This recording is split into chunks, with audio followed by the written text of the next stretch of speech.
welcome you all students. In today, I shall give a lecture on the epidermal scales or scuties as epidermal derivatives on the integument layer of the vertebrate organism. As we know, the integument or skin generally constructed by two main layers. One is epidermal layer, other one is dermal layer. Epidermal layer ultimately possesses one dry dead layer above of it, which one is called as cutaneous layer.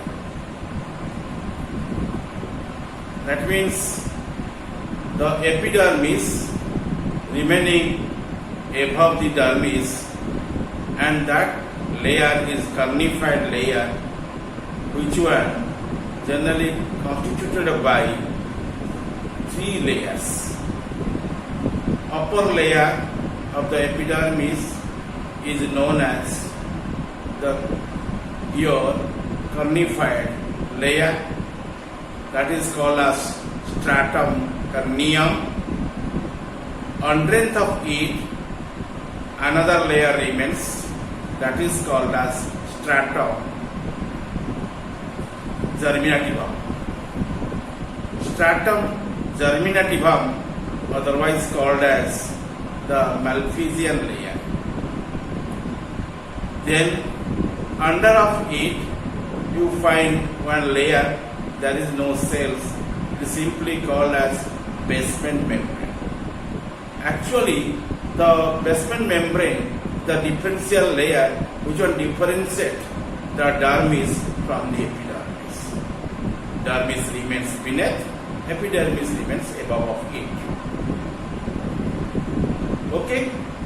And the epidermis generally gives some derivatives which are generally appearing from the one stratum germinativum or Malpighian layer. That layer generally synthesizing some derivatives, and these derivatives are called as epidermal derivatives. In that context, I already gave one lecture regarding your epidermal glands, and today I shall narrate it in the same context to what your epidermal scales and scuties to you. The organisms also possesses scales and scuties on its surface, but you reveal its origin, and it generally originated some cases from the epidermal layer, in some cases in the dermal layer. But today our scales generally origin from the epidermis. Those are called as epidermal scales and also called as scuties. Go in detail regarding the epidermal scales and scuties in case of the vertebrate kind of organism. All the hard bony structures developed by the accumulation of scleroprotein, which one is known as keratin, in the cell of the epidermis. Such cells are said to be keratinized or carnified, and they become dead, and ultimately it converts to cuticular layer. All stratum corneum cells are carnified and form hard bony exoskeletal structures like scales, beaks, horns, claws, nails, hooves, feathers, hairs, and enamel of the teeth, etc. in different vertebrates. You know the superclass Tetrapoda comprises 4 different classes such as Amphibia, Reptilia, Apes, and Mammalia. Usually, Amphibia does not possess the scales on its body surface. Very few species which are belonging in Apoda possesses some scales on its body surface. After that group, Amphibia will not possess scales on its body surface. But your class Reptilia, Apes, and Mammalia, they are possessing very well differentiated epidermal derivatives like scales and scutes. Okay, mainly along with the others like in case of the reptiles, claws. Okay, and in case of the birds like beaks, claws, feathers, furs. Okay, in case of mammals like the horns, hooves, hairs, claws, nails, etc. You people know the scales or scale-like structures like plates or scutes, they will be remaining in the outside of the body and they will be considered as the exoskeletal structure or also be called as exoskeleton. What is the function of the exoskeleton? Exoskeleton usually protects the organism from the external pressures and injury. It protects the organism from extreme heat and cold also. Due to this important factor, the scales which are available in the epidermal region considered as the epidermal derivatives. Reptiles have a continuous outer covering of bony epidermal scales that prevents the water loss also through the skin surface. And in reptiles you find the lizards and snakes as the species. In lizards, scales are thin, small, and they are also remain in overlapping manner, and periodically they are also be moulted in small pieces.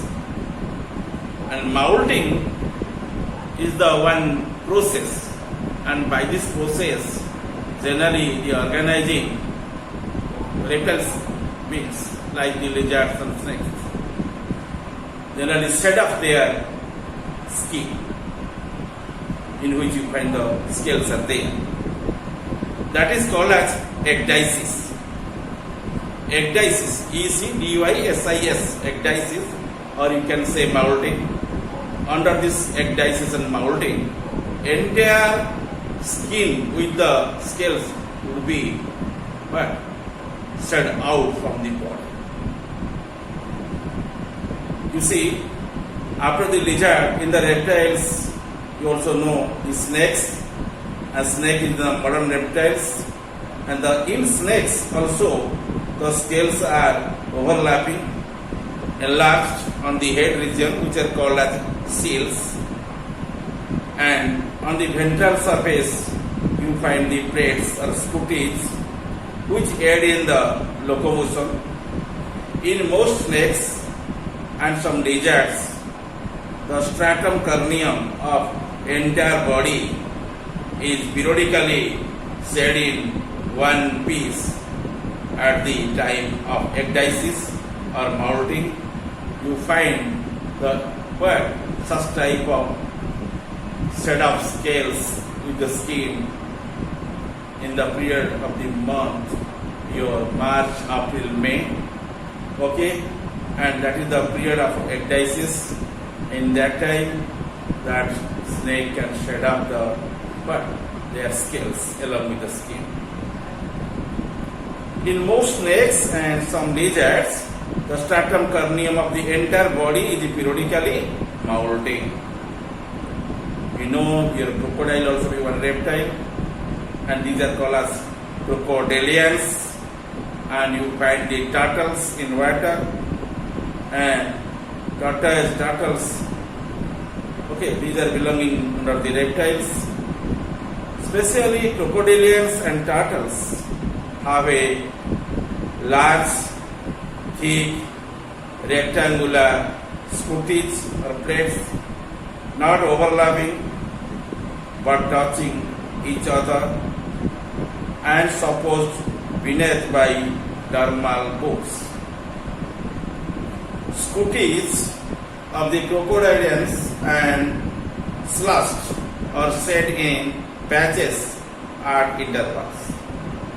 The toothless horny beak of the turtle, the rattle at the end of the rattlesnakes, and horns of the horned toad are the other modification of stratum corneum in case of the reptilian organisms. Reptiles are very active animals, and these are also possessing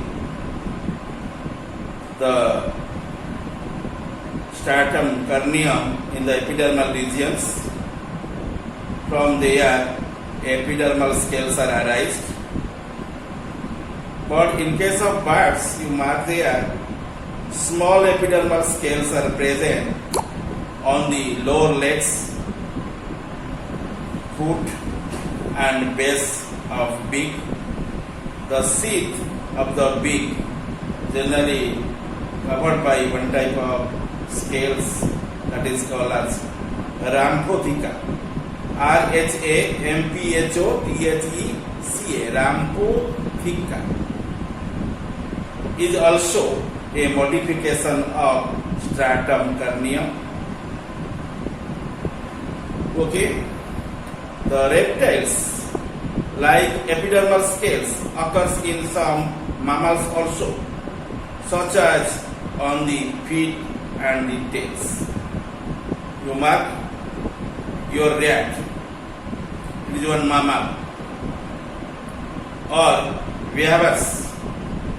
In them, you find tail is present in its body, but scales are noticed in their feet as well as in their tails.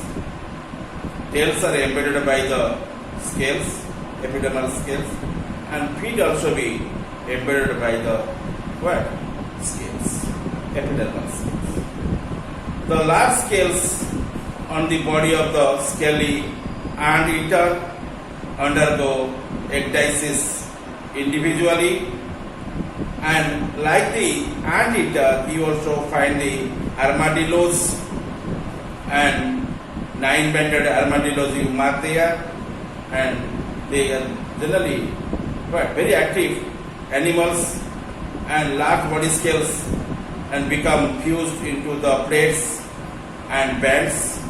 9 bands you find in its body in case of the armadillo, and they are supported beneath by the dermal bony scales and do not mount, because under it you find the dermal bony scales. Okay, this is the very neat expression regarding the epidermal scales and scutes which you have seen in the vertebrate group of animals. Thank you all.